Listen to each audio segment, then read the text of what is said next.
अस्सलाम वालेकुम friends, welcome to CSS target institute. जैसा कि आपने वीडियो का टाइटल देख लिया है कि CSS रिटर्न में किस तरह से अप्लाई किया जाता है। रिटर्न में अप्लाई करने का मुकम्मल procedure A to Z procedure बताया जाएगा इस वीडियो में। इसके अलावा कुछ इम्पोर्टेंट इंस्ट्रक्शंस होंगी मेरी तरफ से, बस आपने उन्हीं बातों को फॉलो करना है। किसी तरह की कोई भी गलती नहीं करनी, कोई भी मिस्टेक एक्सेप्टेबल नहीं है। अगर कोई मिस्टेक करते हैं तो इसके आप खुद ज़िम्मेदार हैं और बाद में आपको वो इशू फेस करना पड़ेगा। तो ज़्यादा जल्दी अप्लाई करने की बजाय जस्ट जितना वीडियो के अंदर बताया जा रहा है उतनी पूरी बात सुनने के बाद आपने नेक्स्ट स्टेप पे जाना है। इस वीडियो में जो बातें बताई जाएंगी, अगर आप किसी में मिस्टेक करते हैं तो बाद में आपका रिज़ल्ट विद हेल्ड लिस्ट में आ सकता है, रिजेक्शन लिस्ट में आ सकता है, या आपका रिज़ल्ट आ ही नहीं सकता। ठीक है, तो इन सारी बातों को आपने ख्याल रखना है। सबसे पहले आपने कंप्यूटर या लैपटॉप की जो क्रोम ब्राउज़र है उसको ओपन कर लेना है। क्रोम ब्राउज़र पे जाके आपने FPSC लिखना है। FPSC लिखने के बाद जब आप एंटर दबाएंगे तो जो भी वेबसाइट्स आएंगी, जो फर्स्ट वेबसाइट होगी उस पर क्लिक करना है। उसके बाद आपको ऐसा इंटरफेस दिखाई देगा। जैसे ही आपको ऐसा इंटरफेस दिखाई देगा तो आपको नज़र आ रहा है इंपॉर्टेंट अपडेट्स, और सबसे पहली अपडेट क्या नज़र आ रही है, रिटर्न CSS कम्पिटिटिव एग्जामिनेशन 2024। इस पर आपने क्लिक कर देना है। अगर आपको यहाँ पे ये वाला ऑप्शन ना दिखाई दे रिटर्न CSS वाला, तो आपने थोड़ा सा इस वेबसाइट को स्क्रॉल डाउन करना है, थोड़ा सा नीचे जाना है। न्यूज़ एंड अपडेट्स का ऑप्शन आ रहा होगा और नीचे ऑप्शन आ रहा होगा व्यू ऑल पे क्लिक करना है। और जो सबसे पहला या दूसरा लिंक होगा ना जिसमें लिखा होगा रिटर्न CSS अप्लाई, उस पर आपने क्लिक कर देना। जैसे ही रिटर्न पे आप क्लिक करेंगे तो उसके बाद आपके पास ऐसा एक इंटरफेस आ जाएगा। आपके पास स्क्रीन पर ये सारी चीज़ें दिखाई देना शुरू हो जाएंगी। सबसे पहला जो लिंक है ना, लिखा हुआ है click here to apply for written CSS competitive examination 2024। इस पे आपने क्लिक कर देना है। अच्छा, इसके नीचे कुछ और भी लिंक हैं, जैसे पब्लिक नोटिस का है, certificate produced by candidate belonging to schedule caste Buddhist community annex से। इसमें से कोई भी आपके काम का नहीं है। अगर आप में से किसी कैंडिडेट को लगता है कि हाँ इनमें से कोई चीज़ मेरे काम की है या एज रिलैक्सेशन के हवाले से उसका कोई इशू है, तो वो मुझे या तो कमेंट करे या नीचे मेरा व्हाट्सएप का नंबर मेंशन है उस पर बात करें मुझसे, मैं उसको डिटेल से ये बातें समझा दूंगा। लेकिन जो रेगुलर एग्ज़ाम वाले हैं, जो सिंपल वाले हैं, उनके लिए जस्ट आपने क्लिक हेयर, आपका जस्ट यही है कि फर्स्ट लिंक पे आपने क्लिक कर देना है। नीचे वाले जो ऑप्शन है ना, ये वो हैं कि जो इन केसेस के अंदर एज रिलैक्सेशन के लिए अप्लाई कर सकते हैं या क्लेम कर सकते हैं। तो जैसे ही आप click here to apply for written CSS competitive examination पर क्लिक करेंगे, आपके पास एक नया इंटरफेस आ जाएगा। इंटरफेस मतलब लुकिंग नज़र आना शुरू हो जाएगी। आपको जो वेबसाइट है उस पर ये दिखाई देगा लॉगिन और पासवर्ड। सर यहाँ पे लॉगिन और पासवर्ड कौन सा लगाना है? लॉगिन और पासवर्ड वही लगाना है जो कि आपने MPT में लगाया था। जब आपने MPT के लिए अप्लाई किया था या MPT का रिज़ल्ट देखा था, तो वो जो लॉगिन था वो और जो पासवर्ड था वो लिख के आपने लॉगिन पे क्लिक कर देना है। फॉर एग्जांपल आप लॉगिन या पासवर्ड भूल चुके हैं तो आपने फॉरगेट पासवर्ड पे क्लिक करके उसको रिकवर कर लेना। वो रिकवर ईमेल के थ्रू होता है, जो आपने ईमेल अपनी लगाई थी वाइल अप्लाइंग फॉर MPT। अब यहाँ पे दो ऑप्शन है, या आप लॉगिन और पासवर्ड पे लिखने के बाद लॉगिन पे क्लिक कर दोगे। नेक्स्ट इंटरफेस कैसा आएगा वो भी मैं दिखाता हूँ आपको। नीचे आपको रेड कलर में एक लाइन नज़र आ रही है, download challan form for competitive examination 2024 written exam. आपने इस पर क्लिक कर देना है और जैसे ही आप इस पर क्लिक करेंगे आपको इस टाइप का एक चलान फॉर्म नज़र आएगा, लिखा होगा TR6 2024 रुपीज़ 2200। सबसे पहले तो आपने ये काम करना है कि ये चलान फॉर्म को डाउनलोड करना है, इसको आप प्रिंट लेना है। प्रिंट लेके आपने इसको फिल करना है, फिल करके आपने बैंक में सबमिट करवा देना है। जब आप सबमिट करवाएंगे तो 2 कॉपीज़ वो जो बैंकर है वो खुद रख लेगा और 2 आपको दे दी जाएंगी। ठीक है, यहाँ पे जो बैंक कॉपी है और जो ट्रेजरी कॉपी है ये दोनों वो रख लेंगे और कैंडिडेट कॉपी और FPSC कॉपी आपको दे देंगे। इन केस वो कई दफ़ा होता है कि बैंक कॉपी रखते हैं और ट्रेजरी कॉपी भी आपको ही दे देते हैं।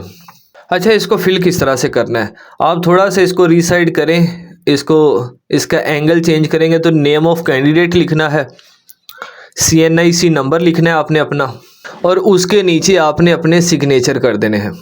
सिग्नेचर करने के बाद सबसे नीचे जो डेट मेंशन है वहाँ पे डेट लिख देनी है। जब आप ये बैंक के अंदर सबमिट करवाएंगे तो बैंक वाला आपको जब ये रिटर्न करेगा तो वो रेड पेन से कुछ लिखेगा इस पर। वो जो रेड पेन से लिखेगा उसके अंदर एक नंबर लिखा होगा 0 1 2 3 4 5 23, ऐसा कोई भी नंबर लिखा हो सकता है। वो बाद में हमारे काम आएगा, वो देखते हैं आगे किस तरह काम आ सकता है। तो जब आप अपना लॉगिन और पासवर्ड लगा के लॉगिन पे क्लिक करेंगे तो आपके पास ऐसा ऑप्शन आ जाएगा। ठीक है, ये मैंने किसी कैंडिडेट है उसका लॉगिन और पासवर्ड लेके मैंने लगाया तो ये आ गया वेलकम टू, आगे CSS टारगेट नज़र आ रहा है। यहाँ पे उस कैंडिडेट का या आपका अपना आपको नेम शो होगा। सबसे पहला ऑप्शन है क्रिएट और अपडेट प्रोफाइल। अगर आपसे एम्प्टी में अप्लाई करते हुए कोई चीज़ गलत लिखी गई थी, टाइप हो गई थी, तो आप यहाँ पे अपनी प्रोफाइल को अपडेट कर सकते हो। अगर सब कुछ ठीक था तो डायरेक्ट आपने अप्लाई फॉर CSS पे क्लिक कर देना है। जैसे ही आप अप्लाई फॉर CSS के लिए क्लिक करेंगे तो आपके पास ऐसा इंटरफेस नज़र आ जाएगा जिसमें लिखा होगा कि पोस्ट डेट 22/12/2023 को ये स्टार्ट हुआ था और क्लोज डेट क्या है जी 8 जनवरी 2024 है जी। और ये इसके बाद आप ये जो ब्लू नज़र आ रहा है ना अप्लाई का, आप इस पर क्लिक कर दोगे। जैसे ही आप अप्लाई पे क्लिक करोगे तो आपके पास ऐसा एक इंटरफेस नज़र आएगा। ये जो इंटरफेस नज़र आ रहा है आपने इसको अभी फिल नहीं करना। सबसे पहला option choose optional subject word आ रहा है ना ऐड, आपने इस पर क्लिक करके ऑप्शनल सब्जेक्ट ऐड करने हैं। ठीक है, उसके बाद choose occupational group. Occupational group ये है कि आप CSS का रिटर्न पास करने के बाद इंटरव्यू देने के बाद किन ग्रुप्स को प्रेफर करोगे। वो 12 के 12 ग्रुप्स आपको शो होंगे, आपने उसको नंबरिंग करनी होती है। वो आगे मैं बताऊंगा आपको कि ऐड किस तरह से करते हैं हम। आपने जस्ट यहाँ पे जो पहला ऑप्शन है ना चूज़ ऑप्शनल सब्जेक्ट, ऐड पे क्लिक कर देना है बस। आप जैसे ही ऐड पे क्लिक करोगे तो आपके पास जो नया इंटरफेस शो होगा, नई स्क्रीन शो होगी, वो इस तरह की नज़र आएगी।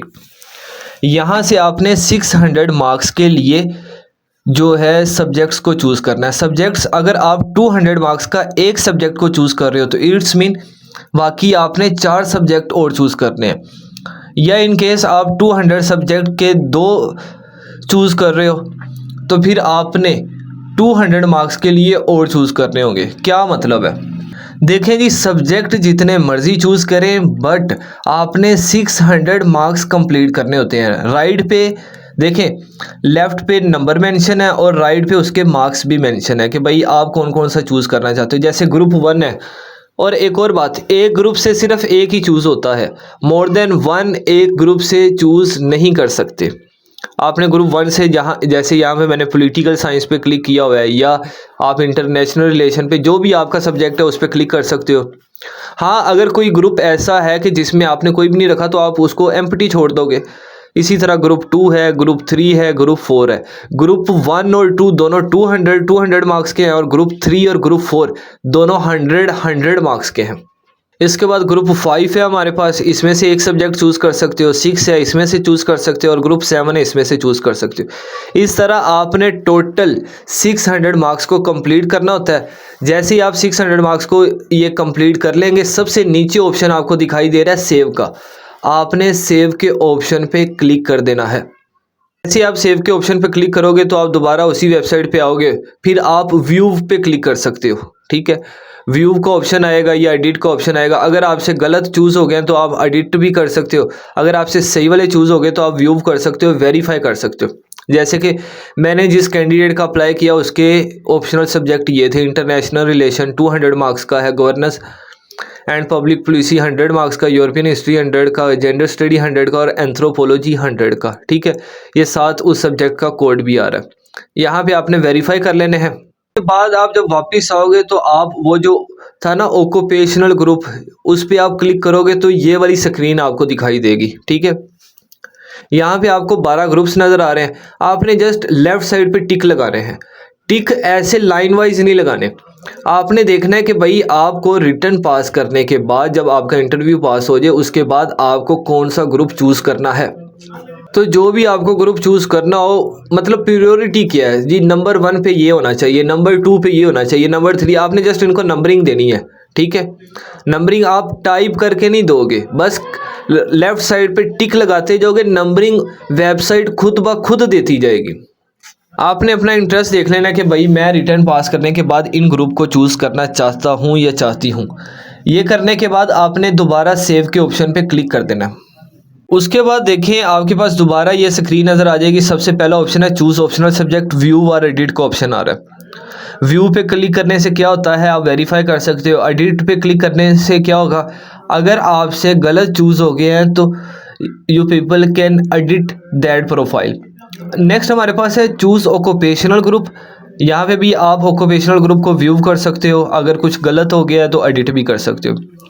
उसके बाद है ट्रेरी चालान और सीट नंबर, इसको आप फिल अभी भी कर सकते हो, लेकिन मैं आपको मशवरा दूंगा कि आप इसे अभी ना करिएगा। कुछ यहाँ पे डिटेल्स पहले से फिल होंगी, आपने उनको नहीं छेड़ना, और जो डिटेल्स पहले से फिल नहीं होंगी आपने उसको फिल करना होगा। जैसे यहाँ पे है जी बैंक एंड ब्रांच कोड, तो नेशनल बैंक ऑफ पाकिस्तान है। बैंक ब्रांच कोड क्या है जी, NBP, ये पहले से होगा। मैंने जिस बच्चे का अप्लाई किया उसका टेस्ट सेंटर इस्लामाबाद है जी। जैसे ही आप इसको फिल करने के बाद प्रोसीड नेक्स्ट पे क्लिक करोगे ना, तो प्रोसीड नेक्स्ट करने पे आपको या तो वो सक्सेसफुल का मैसेज दे देगा, या आपको वो मैसेज देगा कि भाई आपने अभी ये चीज़ें आपकी रहती हैं। सवाल पैदा होता है कि सर कौन सी चीज़ें रहती हैं। लेफ़्ट साइड पे देखें, प्रोफाइल के नीचे एप्लीकेंट डिटेल नज़र आ रहा है आपको। आपने ये जितने भी ऑप्शन है 1 बाय 1 तमाम ऑप्शन पे क्लिक करना है और वेरीफाई करना है। जो चीज़ें आपने अप्लाई करते हुए MPT अप्लाई करते हुए छोड़ दी थी वो भी आपको फिल करनी पड़ेंगी। हाँ, अगर पहले से फिल है तो वो आपको ऐसा मैसेज नहीं आएगा। वो मैसेज कैसा आता है वो मैं आपको नेक्स्ट स्लाइड के अंदर दिखाऊंगा, नेक्स्ट पिक्चर के अंदर दिखाऊंगा। अब देखें जी, हमारे पास मोस्ट लेफ़्ट साइड पे जो एजुकेशन का ऑप्शन था, मैंने एजुकेशन के ऑप्शन पे क्लिक किया, उसके बाद ऐसी स्क्रीन आ गई। यहाँ पे आपने अपनी एजुकेशन जो है आपने एंटर करनी है। एजुकेशन एंटर करते हुए आपने सबसे पहले जो आपकी लेटेस्ट डिग्री है, जो लास्ट डिग्री है, उसको एंटर करना है। उसके बाद उससे बाद वाली, उसके बाद उसके बाद वाली, उसके बाद उसके बाद वाली। जैसे कि सबसे पहले जी नेम ऑफ एग्जामिनेशन, कि भाई आपकी लास्ट डिग्री क्या थी वो एंटर कर दी। ग्रेड एड VN CGPA, उस पर क्लिक कर देना आपने। ठीक है, उसके बाद आपने नीचे सेलेक्ट और सेलेक्ट का ऑप्शन है, डिवीजन है तो सेकंड डिवीजन या फर्स्ट डिवीजन है, उस पर क्लिक कर देना है। मीडियम ऑफ इंस्ट्रक्शन आपने इसको इंग्लिश ही रहने देना है। बोर्ड, यूनिवर्सिटी और एग्जामिनिंग बॉडी, भाई किस यूनिवर्सिटी में पढ़ते रहे हो वो उसका नेम एंटर कर देना है। उस यूनिवर्सिटी की लोकेशन कौन सी है, किस शहर के अंदर है, वो भी आपने एंटर कर देनी है। वो जो डिग्री है आपने स्टार्ट कब की थी, आपने एंड कब की थी। इसके बाद रिज़ल्ट डिक्लेरेशन डेट क्या थी, ये आपने एंटर कर देनी है। उसके बाद आपको 3 ऑप्शन नज़र आ रहे हैं, RMF, आप यहाँ पे R पे क्लिक करोगे। ठीक है, हाँ, अगर आप में से कोई बच्चा MBBS कर चुका है तो वो M के आगे जो कॉलम है उस पर टिक कर देगा, मतलब उसको फिल हो जाएगा वो खुद ब खुद ही। और अगर कोई बच्चा या कैंडिडेट या एस्पायरेंट आउट ऑफ कंट्री से पढ़ के आया, यानी कि फ़ॉरेन का पढ़ा हुआ है, बाहर से पढ़ा हुआ है, बाहर से बैचलर है उसका, तो वो F पे क्लिक कर देगा। दोबारा सुन लें, जो नॉर्मल है, जो पाकिस्तान से पढ़ते हैं वो R पे, जो पाकिस्तान से MBBS कर चुके हैं वो MBBS के आगे, और जो बाहर से पढ़ के हैं वो F पे क्लिक कर देंगे। जो आपकी लास्ट डिग्री थी उसके मेजर 3 सब्जेक्ट कौन से थे, अगर कोई अवार्ड है तो लिख दें, अदरवाइज़ इसको ब्लैंक छोड़ दें। और उसके बाद आपने सेव पे ऑप्शन पे क्लिक कर देना है। जैसे ही आप सेव के ऑप्शन पे क्लिक करेंगे सबसे नीचे आपको डिग्री एक एंटर हुई दिखाई देगी। देखें जी, मैंने जो बच्चा था मैंने उसकी डिटेल्स एंटर की, और सबसे नीचे देखें जी title BSc zoology botany chemistry, उसकी लास्ट डिग्री यही थी। कोशिश करें जो लास्ट डिग्री आपकी अगर मास्टर इंग्लिश है या MPhil है तो उसको एंटर करने से अवॉइड करें, क्योंकि ये जो बैचलर बेस पे है तो आप बैचलर से स्टार्ट करें। जो लास्ट सबसे पहले जो डिग्री आप एंटर करें वो बैचलर की एंटर करें। सबसे नीचे आपको एजुकेशन मोस्ट रिसेंट फर्स्ट इस तरह से टाइटल दिखाई दे रहा है, आगे एक्शन नज़र आ रहा है। अगर आपसे कोई चीज़ गलत एंटर हो गई है तो आप एडिट पे एडिट कर सकते हो, या आप चाहते हो कि भाई पूरा का पूरा ही गलत एंटर हो गया तो आप डिलीट पे क्लिक करके दोबारा से एंटर करके दोबारा से सेव के ऑप्शन पे क्लिक कर सकते हो। इसी तरह फिर आप अपनी बैचलर की, इंटर की, फिर मैट्रिक तक की सारी डिग्रीज़ को एंटर करोगे, जो जो डिटेल्स रिक्वायर्ड हैं वो एंटर करेंगे आप। अच्छा, इससे आपने परेशानी होना, ये जो सबसे नीचे लिखा हुआ है ना टाइटल और एक्शन, यहाँ पे जो डिग्री है जैसे बीएससी की है, हो सकता है मैट्रिक की सबसे पहले शो, मतलब इनकी जो अरेंजमेंट है वो चेंज हो सकती है, तो वो वेबसाइट पे है, उससे आपने परेशान नहीं होना कि भाई मैंने बीएससी की सबसे पहले एंटर की, अब ये लास्ट पे शो कर रहा है, मैट्रिक की सबसे पहले शो कर रहा है, तो इससे परेशान नहीं होना आपने। अच्छा जी, ये है जी please enter parents information before applying. मैंने बाकी डिटेल एंटर करने की बजाय मैंने वो जो चलान फॉर्म वाला था ना पेज, उसको फिल करके डायरेक्ट सेव के ऑप्शन पे या प्रोसीड नेक्स्ट पे ऑप्शन पे क्लिक किया तो ये मैसेज आ गया मुझे। इसका मतलब ये है कि आप जब चलान फॉर्म की डिटेल्स पुट करने के बाद प्रोसीड नेक्स्ट पे क्लिक करोगे तो आपको ऐसे डिफरेंट मैसेजेस आएंगे। उसका मतलब क्या है जी, भाई अभी आपकी ये डिटेल्स एंटर होने वाली रहती हैं, पहले इसको एंटर करें फिर आगे जाइएगा। तो आपने वन बाय वन तमाम की चीज़ें, सबसे पहले एजुकेशन, उसके बाद अगर आपका एक्सपीरियंस है वो एंटर कर दें, एक्स्ट्रा एक्टिविटीज़ आपकी कोई है तो उसको एंटर कर दें। इसके बाद पेरेंट के पर्टिकुलर्स, डिसेबल्ड कैंडिडेट हो तो उसमें आपने जाना है, लैंग्वेजेस कौन सी हैं, ब्रदर और सिस्टर कौन से हैं, रिलेशन कौन सा है, प्रीवियस सीएसएस एग्जामिनेशन क्या है। ये जो है ना रिलेशन और प्रीवियस सीएसएस एग्जामिनेशन, ये मैं बाद में आगे जाके समझाता हूँ आपको। यहाँ पे मैंने क्या किया है, जो सिबलिंग का ऑप्शन था ना लेफ्ट साइड पे देखें, ब्रदर और सिस्टर एजुकेशन, इस पे क्लिक किया तो ये वाली स्क्रीन नज़र आ गई। सबसे पहले आपने लिखना है सिबलिंग, ये ब्रदर है कि सिस्टर है। ब्रदर पे उसका नाम क्या है, उसकी एज क्या है, वो क्या काम करता है, उसकी एजुकेशन कितनी है, उसके बाद आपने सेव पे क्लिक कर देना है। इसी तरह हर दफ़ा आपने चूज़ करना है कि कितने भाई हैं, कितनी बहनें आपकी, आपने सबकी डिटेल्स को एंटर करना है वन बाय वन सबकी। जब आप सबकी डिटेल्स को एंटर कर लोगे, जैसे कि मैं यहाँ पे एंटर कर चुका हूँ, जिसकी डिटेल्स एंटर की उसका एक भाई और दो बहनें थी, आगे टाइटल में उनके नेम शो हो रहे होंगे। एक्शन में अगर किसी का गलत नेम या चीज़ें आपको लगता है तो आप एडिट के ऑप्शन पे एडिट भी कर सकते हो। उसके बाद जो लास्ट ऑप्शन है ना रिलेशंस, उस पर क्लिक किया तो ये वाला ऑप्शन हमें दिखाई देना शुरू हो गया। इसके अंदर लिखा हुआ है CSS applicant near relation, particulars of the near relation, if any, father, mother, brother, sister, first uncle and first relation-in-law who were in government service of Pakistan or elsewhere, specifying the post held and where posted। यहाँ पे जितने भी मैंने आपको relation बताए, आप किसी का भी नाम लिख के उसके साथ आपका क्या रिलेशनशिप है वो लिखना है, वो किस पोस्ट पे है या डिपार्टमेंट में है वो सब कुछ लिखना है, वो इस वक्त ड्यूटी कहाँ पे कर रहा है वो लिख के आपने सेव पे क्लिक कर देना है। आप इसे समझें, ये रिलेशन जो आप लिख रहे हो एज अ विटनेस लिख रहे हो कि भाई ये गवर्नमेंट एम्प्लॉय है, मुझे जानता है। और ये आप कोशिश करिएगा कि कोई गवर्नमेंट हो जो आपका नियर बाय हो, जो आपकी वेरिफिकेशन कर सके, आपकी विटनेस दे सके, आपका गवाह बन सके, उसका लिखना है आपने। इस ऑप्शन के अंदर ये आएगा कि अगर आप CSS पहले दे चुके हो, आपने ईयर मेंशन करना है, रोल नंबर मेंशन करना है, रिज़ल्ट की जगह मेंशन करना है कि भाई आप एब्सेंट थे, फेल थे, जो भी थे वो सब कुछ मेंशन करना है, और आपका ग्रुप कौन सा था वो भी आपने मेंशन करना है और सेव पे क्लिक कर देना है। ठीक है, ये सिर्फ उनके लिए है कि जिन्होंने पहले CSS की अटैम्प्ट दी है। अगर आपने नहीं दी तो आप इसको नहीं छेड़ेंगे, इसमें कुछ भी फिल नहीं करेंगे आप। आप ये सारी लेफ़्ट कॉर्नर वाली सारी चीज़ों को करने के बाद, जो चलान फॉर्म की डिटेल्स हैं उनको फिल करने के बाद, मतलब आप अपना टेस्ट सेंटर और ये सारी डिटेल्स पुट करने के बाद प्रोसीड नेक्स्ट पे क्लिक करोगे तो आपके पास एक PDF ओपन हो जाएगी। एक बहुत लंबा सा पेज, बहुत कह रहा हूँ अबाउट 7 पेजेस का एक पेज ओपन हो जाएगा। आपने उसके लास्ट पे आना है, उस पेज पे आपकी जो जो डिटेल्स हैं सबको अच्छे से देखना है, कोई गलत लिख के वापस जाके उसको ठीक करना है आपने। पेज के जब लास्ट पे आओगे तो आपको यहाँ पे लिखा होगा कन्फर्म एंड अप्लाई। जब आपको तसल्ली हो जाए इसमें जितनी भी डिटेल्स हैं वो ठीक है तो आपने कन्फर्म एंड अप्लाई पे क्लिक कर देना है। जैसे ही आप कन्फर्म एंड अप्लाई पे क्लिक करेंगे तो आपको ऐसा पॉपअप मैसेज आपको ब्राउज़र के सबसे ऊपर ऐसा मैसेज नज़र आएगा जी, your CSS application has been submitted successfully. आप ओके के ऑप्शन पे क्लिक कर दोगे। ओके के ऑप्शन पे क्लिक करने के बाद आप दोबारा उसी वेबसाइट पे आ जाओगे। वहाँ पे प्रिंट चलान फॉर्म आपने कर लेना है, मतलब आपने जो भी डिटेल्स एंटर की उसको प्रिंट करके उसका पीडीएफ आपने अपने पास रख लेना है। वो जो पीडीएफ आपको शो होगी उसको प्रिंट आपने लाजमी करना है, ठीक है जी। वो प्रिंट करने के बाद उसमें सारी डिटेल्स मेंशन होंगी, आपने उसको वेरीफाई कर लेना है। अब वेरीफाई करने की ज़रूरत नहीं, क्योंकि आप पहले वेरीफाई करके कंफर्म एंड अप्लाई कर चुके हो। अब क्या है, अब आपने करना है कि जो चेक लिस्ट है ना, ये आपको वो जो पीडीएफ होगी अबाउट 7 पेजेस की, उसके लास्ट पे ऐसा एक कॉलम बना होगा।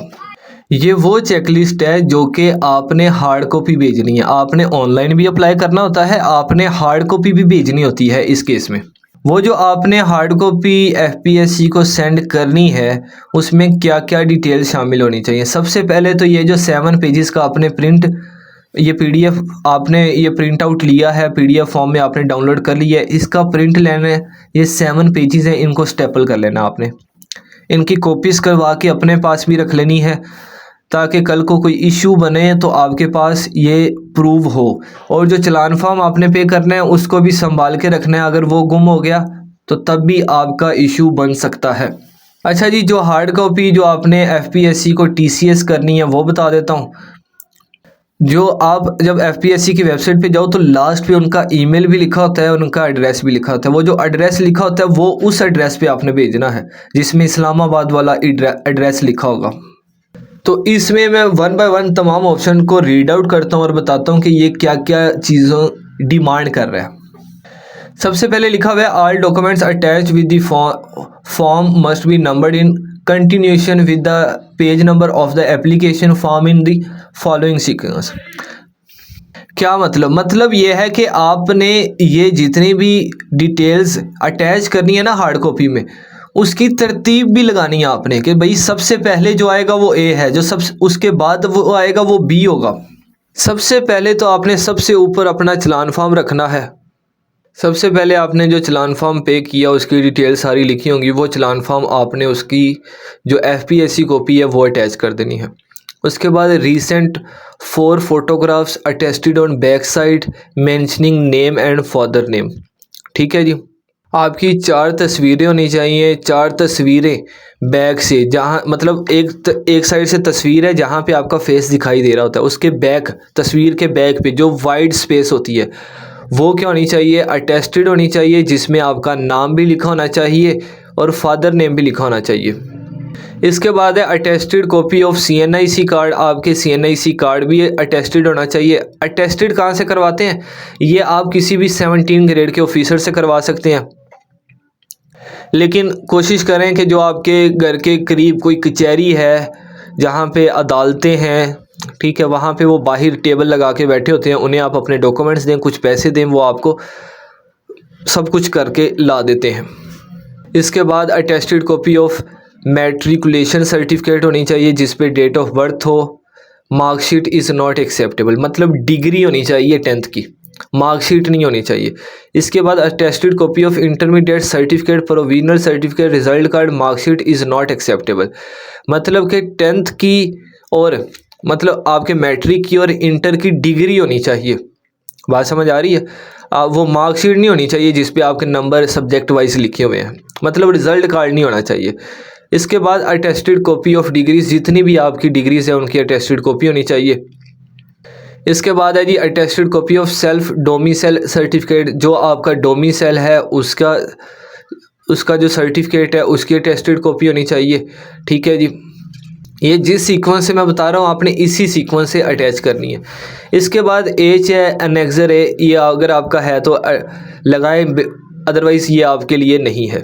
एनेक्सर बी भी आपके लिए नहीं है, एनेक्सर सी भी नहीं है, डी भी नहीं है। अगर आप मिनॉरिटी से ताल्लुक़ रखते हैं तो आप एनेक्सर डी लगाते हैं।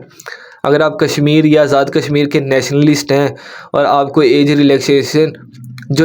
रिलैक्सेशन रिक्वायर्ड है, तब आप एनेक्स सी फॉर्म होता है वो डाउनलोड करके फिल करके लगाते हैं। अगर आप गिलगित बल्तिस्तान से या ये फाटा के इलाकों से बिलोंग करते हैं तो एनेक्सर बी होता है, उसको डाउनलोड करके फिल करके साथ अटैच करते हैं। अगर आप Buddhist community and schedule caste candidates से बिलोंग करते हैं तो आप अनेक्स ए का फॉर्म फिल करके लगाते हैं। ये फार्म कहाँ से मिलता है? जब हम अप्लाई करने लगे थे तो मैंने आपको बताया था नीचे 5-6 ऑप्शन है, वहाँ पे आपने क्लिक करके डाउनलोड कर लेना होता है जी। इसके बाद है जी, in case of ex employees of armed forces of Pakistan no objection certificate from relevant authority. अगर आप आर्मी, नेवी या एयरफोर्स से बिलोंग करते हैं तो आपने एनओसी लेना होता है जी वहाँ से, या आप पुलिस के भी हैं तो तब भी आपने एनओसी लेके ही अप्लाई करना होता है जी। नेक्स्ट हमारे पास है जी, in case of disabled candidate of disability from the competent authority. जो भी अथॉरिटी है उसे डिसेबल्ड सर्टिफिकेट आपके पास होना चाहिए। Whether you have signed the application first at this page. अब वो पूछ रहा है कि क्या आपने इस एप्लीकेशन को पहले साइन किया था। और ये जो 7 पेजेस का फॉर्म निकलेगा इसमें कई जगह ऐसी होंगी जहाँ पे आपको सिग्नेचर करना होगा, अपना एड्रेस लिखना होगा, वो सारी चीज़ें आपने लिखनी है। लास्ट पे 2 बातें लिखा हुआ है, duly signed hard copy of online application along with original treasury receipt and attested copies of matric certificate, intermediate certificate, graduation certificate, degree, CNIC, domicile four photographs must be reach FPSC on before 18th January. आप online apply 8 जनवरी तक apply कर सकते हो, लेकिन जो online ये जो आपने हार्ड कॉपी TCS करनी है FPSC को, वो आप 18 जनवरी तक कर सकते हो जी। लिखा हुआ है, इफ़ हार्ड कॉपी या document reach to FPSC after 18th January 2024 it would not be accepted and candidature will be rejected. आपको यहाँ पे एक बात बता दूं, कैंडिडेट सबसे ज़्यादा जो रिजेक्टेड लिस्ट में जाते हैं ना, सिर्फ इसी ऑप्शन की वजह से जाते हैं। क्योंकि उनकी हार्ड कॉपी FPSC के जो ऑफिस है ना वो लेट पहुँचती है। अब आपने क्या करना होता है जी, आपने करना होता है जी ऑनलाइन अप्लाई करें। ऑनलाइन अप्लाई करने के बाद ये जो चीज़ें रिक्वायर्ड है उनका करके 1-2 दिन के अंदर इसको भेज दें। 15 जनवरी तक भेज दें सब कुछ। मिसाल के तौर पे आप कहते हैं जी मैंने 17 जनवरी 16 जनवरी को भेजा और FPSC को नहीं मिला, FPSC ने रिजेक्ट कर दिया, ये FPSC की गलती है। तो भाई ये FPSC की गलती नहीं, ये आपकी गलती है जी। आपकी गलती कैसे हुई भाई? आपने जिसके थ्रू भिजवाया वो TCS था, लियोपर्ड था, उन्होंने वहाँ पे लेट भेजा। अब वो कंपनी की गलती है जिसने लेट भेजा और आपकी गलती है, FPSC की गलती नहीं है। FPSC को 18 जनवरी से पहले जो भी रिसीव होती हैं वो उनको एक्सेप्ट करता है, वो आपको क्यों रिजेक्ट करेगा? यहाँ पे स्टूडेंट की, एस्पायरेंट्स की गलती अपनी होती है, वो FPSC के गले डाल देते हैं और उसके बाद पिटीशन दायर करते हैं, पता नहीं क्या क्या मामलात बाद में झेलने पड़ते हैं। तो भाई आप 15 जनवरी से पहले अप्लाई करें। पहले अप्लाई मतलब हार्ड कॉपी पहले भेजें। इन सिंपल वर्ड्स के FPSC की आपके साथ कोई भी पर्सनल दुश्मनी नहीं है जी। Last option, admission certificate for CSS written examination shall be uploaded on website by 20th Feb। जो एडमिशन सर्टिफिकेट मतलब रोल नंबर स्लिप जो रिटन एग्जाम की होती है वो 20 फरवरी को अपलोड होगी। उन्होंने कह दिया भाई हम आपके घर नहीं भिजवाएंगे, कोई TCS नहीं करेंगे, आपने 20 फरवरी को वेबसाइट पे जाना है, अपनी डाउनलोड कर लेनी है रोल नंबर स्लिप, ठीक है जी। और 29 फेब से रिटन एग्ज़ाम स्टार्ट हैं आपके, ठीक है।